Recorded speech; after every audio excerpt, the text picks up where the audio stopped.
mais je vais essayer de vous parler de fort.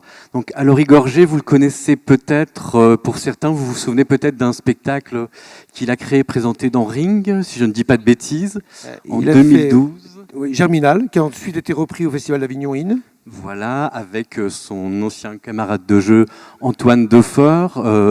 C'était un spectacle où il cherchait à savoir si les choses qui faisaient poc-poc et les choses qui ne faisaient pas poc-poc.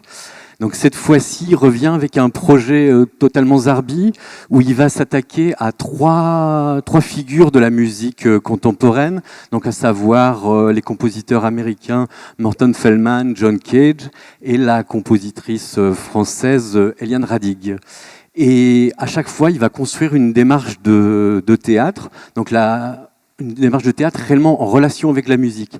La première, c'est sur Morton Feldman. Il va utiliser une pièce qui s'appelle Palais de Marie, qui a un solo de piano, et il va construire une manière de jouer où il va épouser toutes les courbes de la musique, tout en inventant une histoire absolument abracadabrantesque sur des gens qui veulent imposer le silence au monde.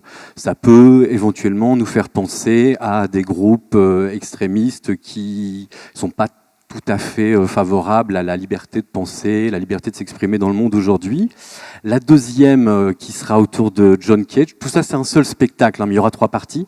Donc la deuxième qui est consacrée à John Cage. Ce qu'on sait aujourd'hui, c'est qu'il va écrire des lettres aux morceaux de John Cage. À certains, il les dira qu'il les aime, à certains, il leur dira qu'il l'ennuie, à certains, il leur dira qu'il les déteste, et du coup, il va régler leur compte aux morceaux de John Cage. Et puis la troisième partie consacrée à Eliane Radig, aujourd'hui, on sait très peu de choses à son sujet, donc je vais pas pouvoir vous en dire plus. Ce qu'il faut entendre avec Allory, c'est qu'il a une démarche de théâtre complètement absurde, parfois extrêmement drôle, toujours à la limite d'une forme d'étrangeté, de grotesque, et c'est une expérience à vivre. C'est une expérience de théâtre, une expérience de musique à la fois. Par exemple, pour la partie consacrée à Morton Feldman, il y aura une pianiste, Barbara Dang, qui jouera la pièce pendant que lui essaiera d'épouser le mouvement de la musique.